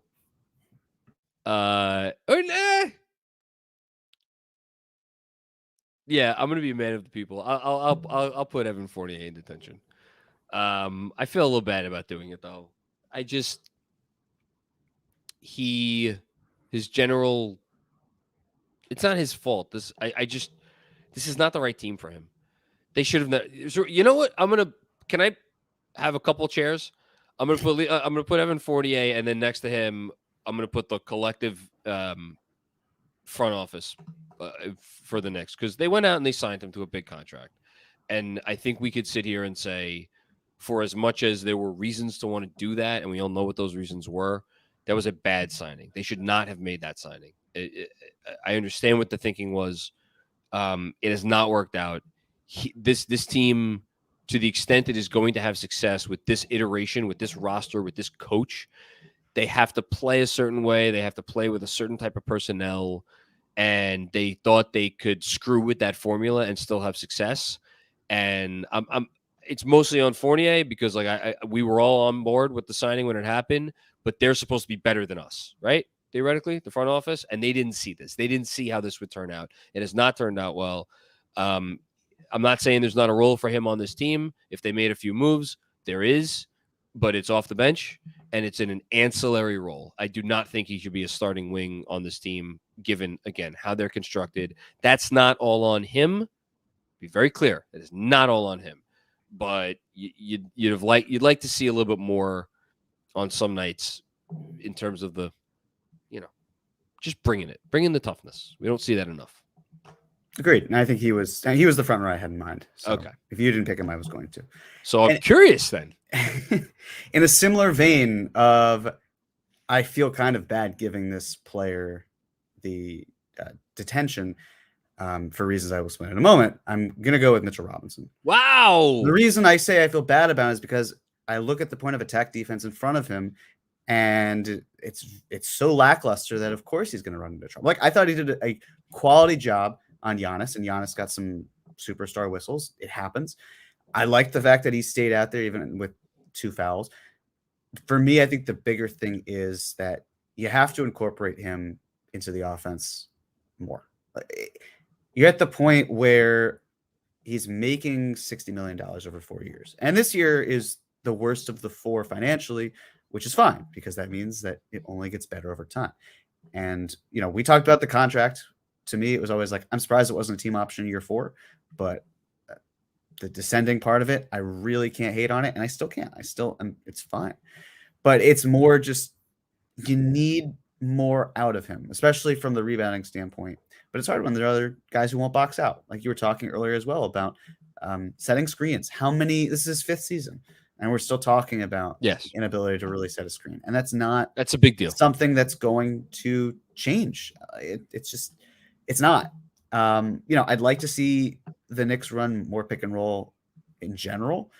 it's actually I expect them to do that, because if you go back and look at the frequency, especially more from the ball handlers, I know we're talking about roll men with someone like Mitch, but they were top 5 both the last 2 years in terms of frequency.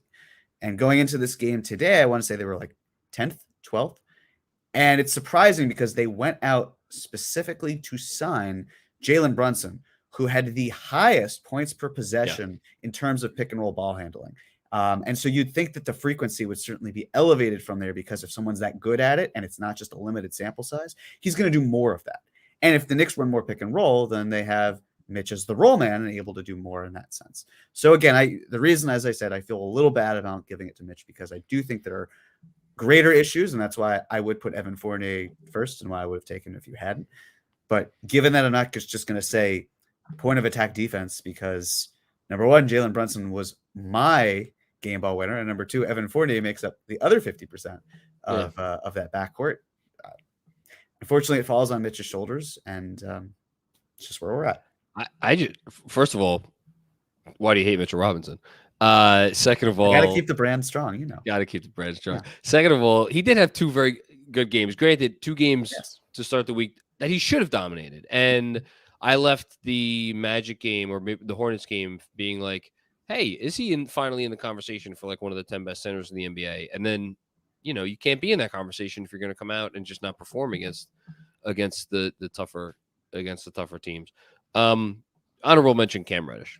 Cam Reddish did not have great go of things. No. And like, we give honorable mention to RJ Barrett.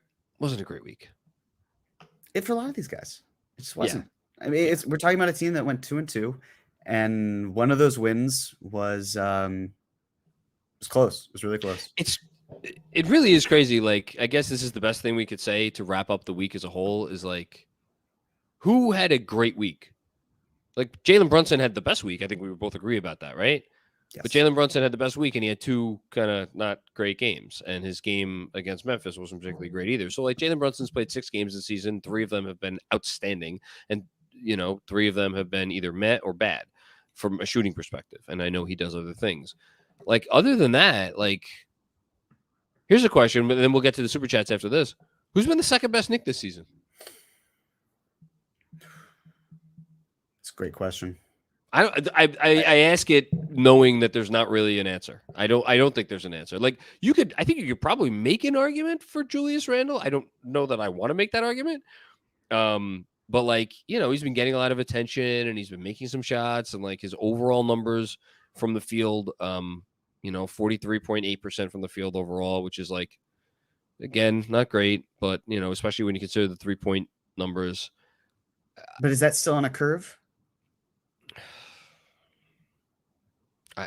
Because in a vacuum, I mean, like, if we're saying he's the second, if we're saying that he is an argument for the second best, I feel like he's a big man too. And if like your big man is, and I'll look up what he's shooting on twos, I'll grab that number, but I guarantee it's not that great either. I guess it is on it. I mean, is it Obi?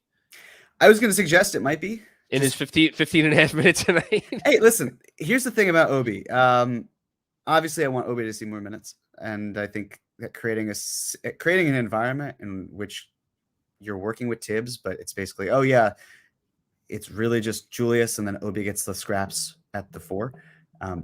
That's obviously not ideal, and something does need to be addressed at a certain point. But as much as I do want to see Obi get more minutes, I can't help but think of the perfect expression that I feel applies to him is there's no such thing as small parts, only small actors. And he is doing so much in his role, which is a smaller role, but he's shining in that smaller role. I'd like for him to have a larger role, and I'd like for him to then take the step into that one. But until then, other than tonight in the second half, I really feel he's been doing a lot of what's been required of him, or what's been asked of him. And that's important. It's really important to get that level of production. It's silly that we're in the 3rd season and we're still talking about what Obi Toppin's role is going to be. But I mean, I look at the litany of picks that have not panned out by the Knicks, and especially in the lottery. And it's just nice to see someone who, he's an NBA player, and it's not like with Ntilikina or Knox, where it's like this is someone who's drafted highly and they just need the opportunity to show, so we see what they have. No, we know we know what Obi has, Obi's and we good. just want to see more of it. And I like that. But we want to see more of it. Look, I think we could agree that I think it's pretty easy to argue it's either Randle or Obi, which right there, if you want to talk about why the Knicks have this issue, like there you go, right there. And also, by the way, in that draft, Patrick Williams drafted 4th, not exactly lighting the world on fire. Isaac Okoro drafted 5th, not exactly lighting the world on fire. Who also, mind you, the Cavs could have traded down the whole Knicks. There was a conversation of the Knicks trading up in order to get Obi, and they didn't have to do that. Obviously, people will point to Tyrese Halliburton, who's doing a really nice job this season. Listen, Halliburton. That's a miss. They should have. The Knicks would be a better team today if they had Tyrese Halliburton. Let's just agree with that. All right, let's get back to the super chats.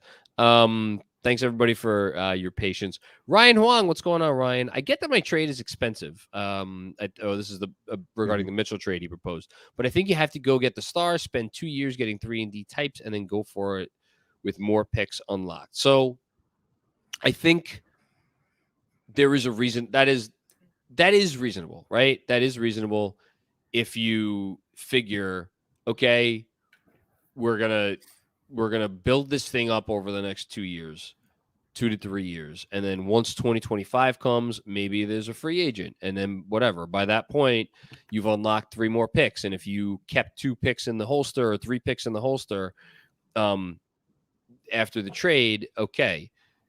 The danger there, and I think it's a real danger, is if it seems like it was either Grimes or that third unprotected. If you trade away Grimes, again, there's a real downside risk, even with Donovan Mitchell, that your team is like going to be a play-in team. And given how good the East is, do I think that that's likely? Probably not likely, but like, I don't think it's crazy. I don't think it's off the table, and then it's, the more unprotected first you give away and you're not like a surefire contender. It's like, there's a reason that teams who make these trades where they give up 3 unprotecteds fancy themselves contenders. And the Knicks could not do that. So it's just like, I'm not saying it couldn't have worked out. It definitely could have worked out. There's real downside risk. Yeah. I think the other issue is spending 2 years getting 3-and-D types. Easier said than done. Words right out of my mouth. It's so much easier said than done. Like, look at the Cavs, right? They gave up 2025, 2027, 2029 with swaps in between. We don't have the information on what picks the Knicks were going to give up years-wise in terms of unprotected. But it's safe to say, I believe, that what Utah was really fishing for were picks later on because they were betting on it not working out for the Knicks. So let's say it was like 27 and 29. If that's the case, or hell, 26 and 28, yes, you are unlocking these 3 years of picks in the next 3 years, but you're not necessarily doing that because of the Stepien rule, which actually will then prohibit you from maybe dealing the next one. Like if it's the 2029 pick, you don't really get the 2030 pick because you don't get it to trade. Like you get the 2031 or you get the 2032 if you keep moving forward, but it's one of them. It's not both of them. And so it just gums up the works for everything that's there. It's not even, it's a luxury the Knicks couldn't afford. And like you're saying, if you look at the teams that have given up all these unprotected picks, it's because they have someone in the building that they feel gets them into contention status. And sometimes it's even before, actually, usually it is before acquiring that player. Or it's someone who is a second fiddle who's so good that when paired with that other player helps them immensely. Like Anthony Davis, right? I mean, it wasn't quite 3. Was it 3 unprotected first? Might have been. They traded away their whole draft. And they did swapping rights, which is still going to affect them deeply. So like that, you understand in general as a fan, because it's like LeBron's there or Kawhi and Paul George, like any of those types of moves, there's logic to it. With this, it's then let me put it this way. If we are having conversations on like a more micro level on how the Knicks are going to get stars, there's a world where the Knicks get Donovan Mitchell and we then see these losses and we compound them as like, okay, yeah, I mean, that was bad, but then what are the Knicks going to do to get that next player? Like, you're stuck. You're stuck either with Donovan Mitchell and a depleted treasure trove, or you're in the position the Knicks are in now, which is which player is the team going to go out and get? Yeah, I mean, I think it would have felt better right now. I don't necessarily think there would be like immediate like buyer's remorse. I think there is a world where, you know, we're a year or two down the line and it's like, all right, we did this, we took a step, but like now we can't take the other step because, you know, we're between a rock and a hard. I don't know. I think it could have worked out. They didn't do it. It is what it is. We'll see what happens. Thanks, Ryan. Next up, Frank Sound. What's going on, Frank? You wish one of our young guys showed a next level in a game like tonight and put people on notice. Is RJ in the best possible shape? Hashtag 43 wins. I don't know. I'm not really worried about RJ's conditioning. I think he's in good shape. I have no reason to believe that he's not in good shape. As far as young guys showing a next level to their game, I don't know. The guy that I kind of think I've thought since the summer, and I thought before the season had a chance to really put himself in a different stratosphere as far as the conversation surrounding him, has not played a minute yet, and that's Quentin Grimes. So we'll see.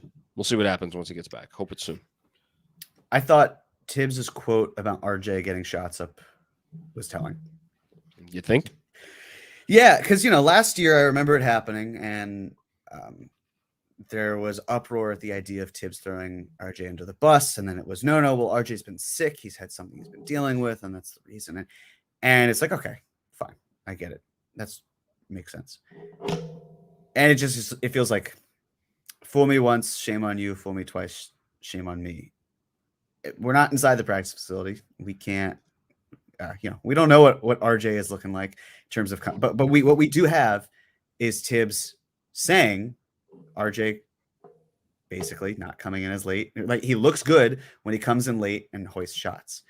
And there's one thing that we know about Tibbs is that he's loyal to his players, and he does not traditionally throw them under the bus, so to speak. He's very diplomatic. And so when you get smaller little nuggets like this, and when it happens for the second year in a row, it leaves me a little bit concerned. It leaves me feeling like, okay, well, does RJ want to go to that next level? I can't question it because I don't really know. I don't know him. I don't know him well enough to be able to assess whether or not he does. But what I have is relying on Tibbs, and I don't think Tibbs. You don't hear this about other players. I could tell you for a fact, one guy they never had to worry about being in the gym late was Quentin Grimes last season. They've even said they said that he is the hardest worker on the and when you look at someone like Quickly and how hard he works, that says something. I took the Grimes comment to be more about conditioning, but yes, he was. The man spends a lot of time in the gym. I will just say that, and yeah, I mean, it all blends together, right? It's like, why were the Knicks seemingly so okay with including RJ in the potential trade? What does that factor in? Do these things what does the Venn diagram look like in terms of like the middle section? I don't know. And not just that. Were the Knicks at the point this summer where they were always comfortable putting RJ Barrett in a trade, but they put out that they didn't want to move him, feeling that, okay, if we have to use this as our last play to get Donovan Mitchell, we will? You know what I think? I do. But yeah. All right, let's move on. Parrish Duggar, what's going on, Parrish? Simply an IQ issue with the best players and Tibbs. So the Knicks are a low IQ team. I don't know if the Knicks are a low IQ team. I think the Knicks don't make enough shots, and it's an offense that's built. It's a little clunky. Tibbs, I mean, we know what the issues are with Tibbs, but I think he's still defense that just does not look good because they're missing what I hope to be one of their 5 starting players. Yeah, exactly. Thanks, Parrish. Robert Cross at one more. This is for Cutlets again. That's a lot of jabbering. Isn't it usually jibber jabbering, or is it? I've never heard jabbering. Yeah, I don't know. I'm not sure, weird. Robert. Yeah, check that one, Rob. Yeah. I'm hiring you to get this trade done. Hashtag 53 wins. Well, the Lakers play tonight. They retired George Mikan's number tonight. I don't have that game on. I switched to Magic Dallas as the Mavs were in a dogfight with the Orlando Magic at home after they lost a 16-point lead in the last 5 minutes to the Thunder last night. So hey, we got the Mavs pick. There's something. Hopefully, how would you love that Mavs pick to like be the 11th pick in the draft? Wouldn't that be fun? Listen, I still think they're going to be a good team, but I've been saying I think they'll be that not mid lottery, excuse me, like mid teens pick, and I'm rooting like hell for them to lose because I know they're going to do well. And if they lose a lot of these earlier games, and it's like, oh hey, remember when we lost the games earlier in the season and we needed them to be a better team, but instead we're stuck in like 15th, 16th, 17th overall, like bummer. So yeah, Robert, my fee starts at $10,000 a week. You're welcome to pay that. Consulting fee. Yeah, I'm on a retainer if you want me to. But. Sorry, Robert. Next up, SB Gorilla. What's going on, SB? Obi gave up 2 threes to Kevin Love. Yes, he did. That was his blunders. Randle came in and gave up 2 more threes to Kevin Love and refused to get over to Kevin Love. Pushes RJ over to get cooked by Spider 4 times straight. 2 4-point play on RJ. I don't blame either of the RJ 4-point plays on Randle. I think, again, that's both of them. It's both of them. They need to figure out, are they switching or are they not switching? Is that on Randle? Is that on RJ? Is that on Tibbs for not making it clear? Like, somebody is at fault, but for us to sit here and be like, oh, that's on Randle. I think RJ has to play better defense. I think the whole team has to play better defense. Obi, yes. Randle, RJ, like everybody. Everybody has to play better defense. They've not played great defense yet this year. But that's fair. Yeah. Kevin Danishevsky with 1 more. I meant RJ's defense was particularly bad, which is what I meant. Okay. That's yeah, I don't know that. I don't think we've seen a very good defensive game from RJ yet. Those Obi minutes were so heartbreaking. He's been so good otherwise. Yeah, I mean, he's allowed to have a bad stint. I don't, everybody has bad games. Everybody has bad halves. Everybody has bad quarters. Obi's allowed. We've just gotten really spoiled, which is nice. He went into tonight, by the way, having, unsurprisingly, the best plus minus, I believe, on the team. I will check and see if that is still the case. Yeah, saw that. It's less about the number itself, because granted, he's had a lot of run with second units, and a lot of that might be inflated by that Pistons game. But just not even looking at the exact number, obviously the disparity is a big factor.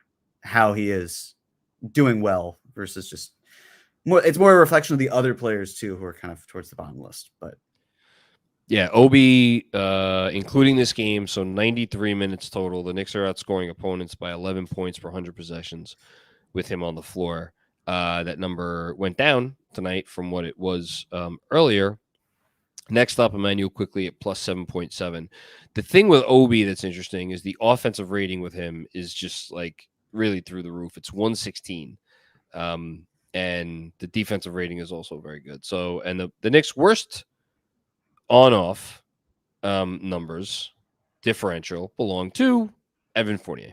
They're -4 per 100 in 152 minutes. For a team that overall is outscoring its opponents by 2.1 per 100 possessions, that's not great. That's not a great look.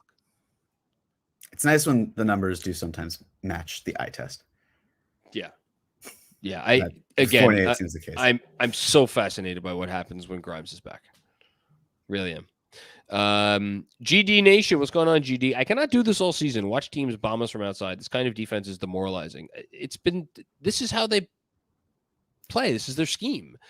If they don't execute it properly, it's going to look like it does tonight when you face a team like the Cavs who really have it going. But at the same time, the reason they have this scheme and the reason why, if you execute it well, it so often works is because very, very, very few teams if any in the league have like just a bunch of shooters that you fear from deep. Most teams are built like the Cavs, where there's an Isaac Okoro or a Karis LeVert, or I'm forgetting one other person who I don't think, lit it up from downtown.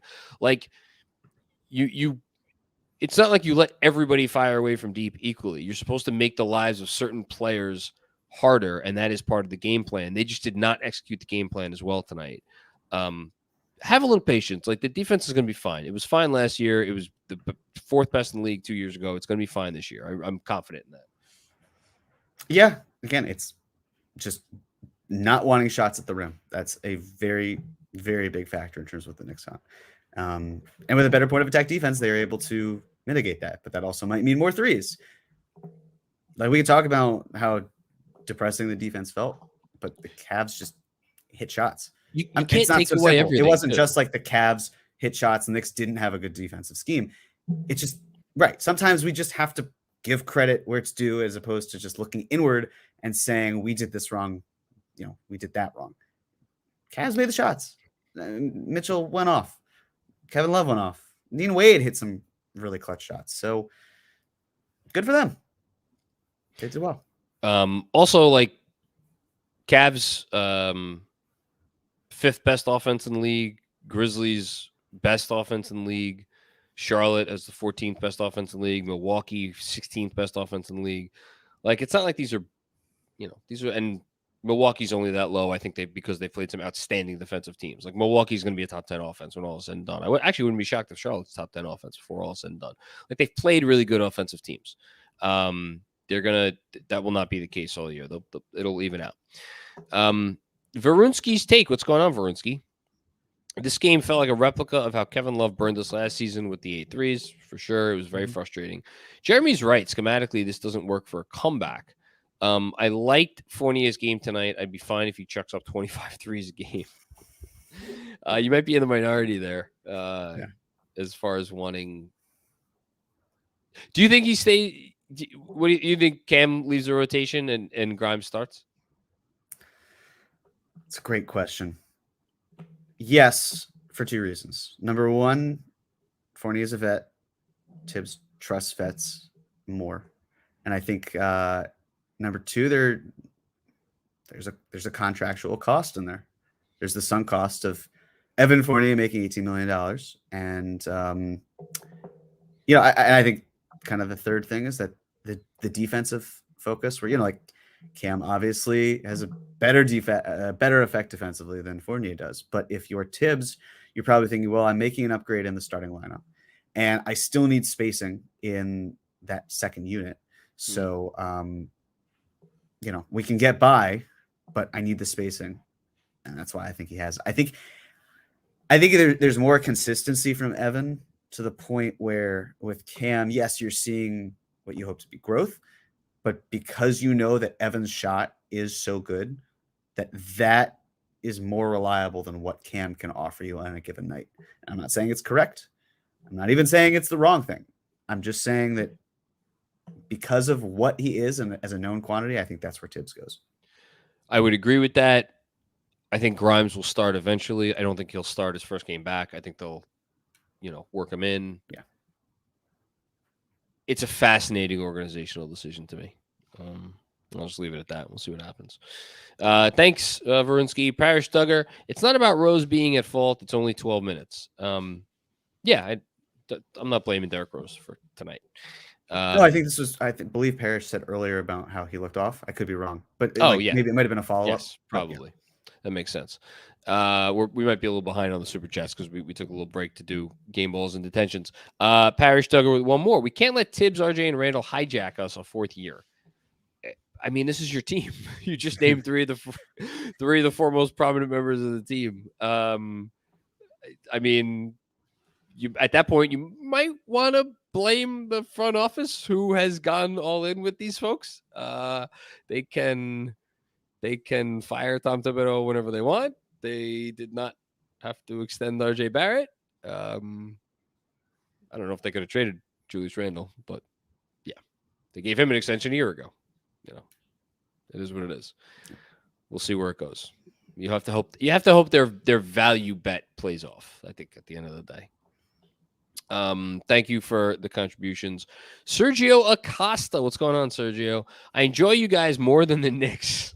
Thank you. Although I don't know if that's highest bar. I almost threw my remote through the TV after watching Kevin Love torch us for the umpteenth time. People are really annoyed by all the threes. I can't blame anybody. Not watching. Yeah, it was annoying. Not watching until I go to the Garden against the Pistons. Keep up the good work. You're not watching until you go to the Garden against the Pistons. That's game is in like how many weeks from now? I think they have 5 games until they play the Pistons, right? Something like that. Yeah, it's we'll do predictions at the end, but yeah, we got a little ways to go before that. So, man, people are not happy. Thank you, Sergio. Forgotten NYC. I just want a star, man. It's been a long time. This I absolutely get. If you're just like Jeremy, I love you, but if anyone out there is like, you know what, Jeremy Cohen, you can go take your logic and you can go shove it where the sun don't shine. Can you really begrudge anyone for that?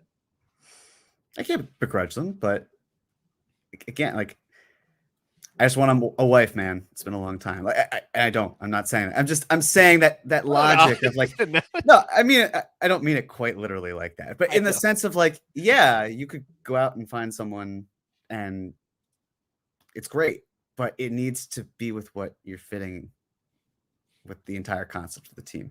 And it's great to have that star. And it's unfortunate that unlike most teams, the Knicks are in a position where they have to trade for that star if they cannot develop one as currently on their team or using draft picks. That I think is really frustrating. But so no, there's no begrudging for wanting a star. We all want a star. It's been a long time. It's just on what terms? And, you know, you want a star in a few years, you'll want another star. And you just need to be in the position to, when you want that star, to be able to afford them. That's all. Patience is a virtue. If you do not have that virtue, I'm not going to blame you. I never had it.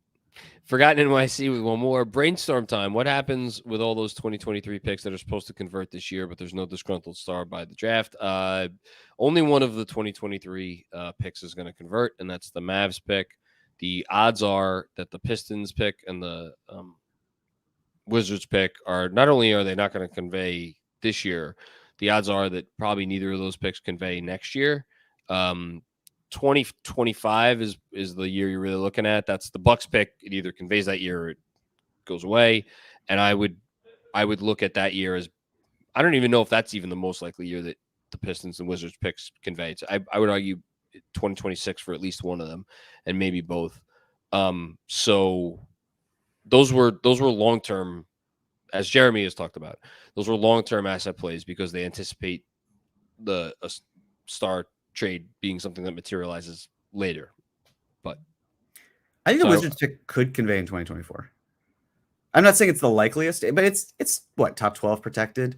The Wizards to me scream treadmill. You could tell me anything is going to happen with that franchise, and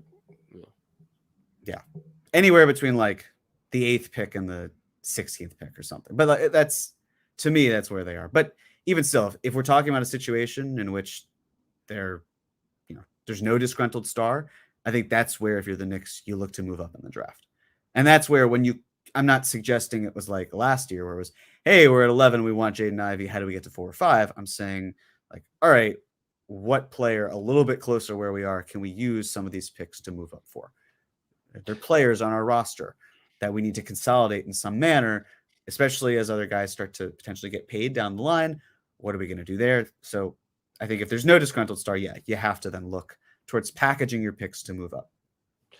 Yeah, I mean, the Knicks allegedly tried really hard to move up in the all 3 drafts under Leon Rose, for Ivy this year, for Duarte the year before, and then for Obi the previous year. And the only reason they didn't do that is because they didn't need to. Fair question though. Mm-hmm. And thank you, Adam K. Thank you for the contribution. Appreciate it. Dan Hidalgo, what's going on, Dan? We knew this before the season started. The Knicks could be much improved and still not improve much in their record. The East is really, really tough. I completely agree. 100%. The problem is that if they don't beat some teams that they're not supposed to beat, then we're not talking about a 38-39 win team, then we're talking about like a 31 win team. If they just go out there and they like just win the games that they're favored and lose the games that they're dogs in, I don't think. Do you think the Knicks are going to be favored in like how many games do you think the Knicks are going to be favored in this year? I think it's going to be around 30 or closer to 30. It sounds about right. Yeah. They're going to be a middle of the road team, and they're gonna. But I just feel like the losses are not going to feel as crushing as they were last year, and I hope feel not. like sure. I do too, certainly. And then the wins are not going to be emphatic, but I think for the most part, they will be just what I hope to be cleaner than they were before. You know what will make the losses less crushing? If like tonight was a bad example because the offense just absolutely fell apart and Mitchell went off and like it wasn't close down the stretch. If they lose a tough game down the stretch, if there's another game the next night or there was another game the previous night where they won that game down the stretch, which this year already you could point to the Hornets game. They won that game down the stretch. That was a good win. Orlando game even like got a little close and they won that game. And granted, those were not against teams that we think of as good teams. I think this year there's going to need to be some of those good wins again. Like, you know, we got it like the Atlanta game, right? The next game they play is against Atlanta. That would be a great time to go out there and have a nice, tough win down the stretch, right? Yep. We'll see if we get it. Thank you, Dan. Oh, okay. Here we go. We're ready. Well, we're going to do predictions, but I will read the comment that's up here, which is from Knicks Film School. Thank you for tuning in tonight, everybody. Don't forget to like this video, subscribe to the channel, and follow KFS on social. We're almost out of here. We're not out of here quite yet because we have one more thing left to do, and that is pick next week's games. So, next week, the New York Knickerbockers play 3 games. There it is. There they are. Atlanta at home. Philadelphia on the road. My goodness. And then Boston on Saturday. They played 3 games this weekend, yet 2 of them are back to back. So that's interesting. I already know where you're going to go. So just go there and get it over with. Gonna go with 1 and 2. Of course you are. Yeah. Were you gonna go with 1 and 2? Would I have? Yeah. If I had first pick.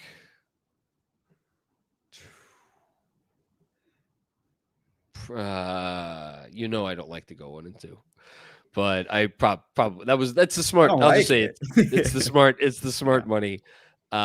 So I'm not going. I am not going doom and gloom. I'll go 2 and 1, and we will hope that the Knicks just lost to what turns out to be 2 of the 5 or 6 best teams in the league, and maybe if you want to even extend it a step further. I know Memphis their defense has been a tire fire. And I think they lost last night to a team. Oh, they didn't have Ja Morant though last night. So I'm not even going to count that. Like, who knows? Maybe we're looking back at the first week of the season and be like, man, the Knicks got out of the gate and they lost to like 3 of like the 5 or 6 or 7 or 8 best teams in the league. Is it crazy? Maybe, but I would like them to show up. And I think there's a world where we could be looking back at a 1 and 2 week, which you've predicted, and say, all right, you know what? That's okay. I feel a lot better about 2 and 1. Definitely don't want 0 and 3. But you know what? We'll see what they do. Anything else, Jeremy, before we get out of here? I don't know. We could talk about it before we go. Talk about what? I thought you were reading my mind. No, I want to keep it as close to basketball as possible, but you know, Kyrie Irving decided to make it a little bit more than that. Just be a good person. As a Jew, as anyone speaking. That's it. Seen a lot of shit this week. Not thrilled about it. Not a call to action. Just be a good person. That's all I ask. Saw some I had a great trip. It was wonderful. Fantastic. Didn't love seeing like a swastika or KKK and graffitied on a mirror in Texas. Thought that's, you know, it's whatever. But I've seen it on subways in New York. It just happens. So that's all. Just be a kind, respectful person. That's all I ask. I'm done. When are we going to be done with this? It's a great question. we've gotten to a point in society where if you make a racially insensitive comment or even allude to any kind of racial insensitivity against pretty much any race, it's like it is as big a deal as it should be, and that is part of anti-racism, is to call those things out and make it feel as big as it should feel. And then I feel like anti-Semitism is still in this other bucket where it's like, oh, I didn't promote the video. Like I was Googling, or I was fucking on Amazon. What the fuck he said? It's not okay. It's just not okay. Like, in what world is it any different? And I feel like as a society, we still treat it differently. And I don't understand why. And I'm not even Jewish. I'm sure you don't understand why 10 times more than I don't. But as far as Kyrie goes, like I've made my thoughts on him quite clear. He's my least favorite individual in. At this point, I could say he's my least favorite individual in professional sports, because there are people, maybe not as much in basketball, but in like baseball certainly, and football I'm sure too, who have very different views than I do, and you do. But for Kyrie to come off as so enlightened and so worldly, and to throw nice 2022 catchphrases like "living my truth" and "it's my reality" and this and that, as if that makes, because he's smart, he's an idiot, but he's smart enough to know that's how he gets away with it, and that's how it gets to the next day without him getting the real fire under him. And dude, fuck off. Just fuck all the way off. Fuck you. And I can't believe that you're going to get to continue to have your platform whilst saying, oh, I'm just a person. I don't, it's, I'm just another guy, right? I'm just another, that's all I am. Okay. Fuck off, dude. Just fuck all the way off. I'm just very glad he's not a Knick. I'll leave it at that. Oh my God. Very glad. I would sooner die. Anyway. Yeah. All right. So this was a spirited end to the podcast. Yeah. Again, that's why I struggled, obviously, with the idea of it, and that's why I paused. But I know there are also a lot of Jewish Knicks fans out there who have had a tough week too. Doesn't matter if you're Jewish. You're a person. Of course it doesn't. But I am. So I brought it up and for everyone. But yeah, that's it. All right. Thanks, Jeremy. I appreciate your words, though, John. Thank you. It's very spirited. Thank you. Least I could do, really. Yeah. Thank you, Justin, our associate producer. Everybody hear that? Andrew, wherever you are, associate producer for tonight's episode. And thank you, Andrew, because you are still the EP, the only EP out there. No one else can ever have that title. It's just you. And thanks everybody for listening, and we'll catch you soon. Peace out.